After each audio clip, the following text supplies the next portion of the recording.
জয়গুরু।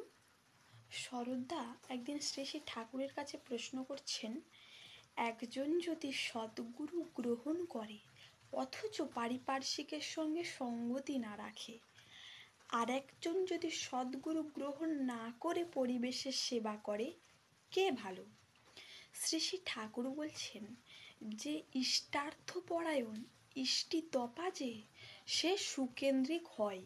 সম্বেগবান সুকেন্দ্রিক যত হয়, তত বোধটা ভূমায়িত হয়ে ওঠে, সর্বত্র তাকে অনুভব করে।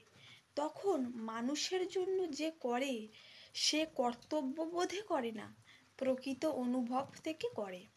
আবার যারা ভগবানকে ভজে অথচ মানুষকে ভালোবাসে না, তারা ভগবানকে চায় না, চায় নিজে প্রবৃত্তির পরিপূরণ।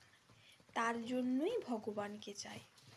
ভগবানের প্রতি ভালোবাসা হলে সবার প্রতি দরদ, মমত্ব ও সেবা আসেই, কারণ তিনি সর্বজীবে আছেন। সুকেন্দ্রিক হলে সে করে, কিন্তু তার কোনো অহংকার থাকে না।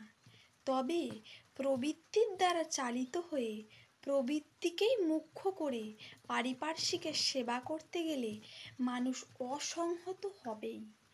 আবার সদ্গুরু না থাকলেও স্বাভাবিক ভালো জন্মগত সংস্কার থেকে অনেকে সেবাপরায়ণ হয়।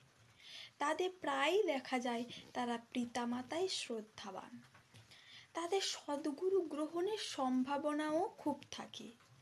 তা যদি না হয়, তবে শ্রী আর দাসের মতো মানুষ যে সময় নিজে আগ্রহ করে দীক্ষা নিয়েছিলেন, তা নিতে পারতেন না।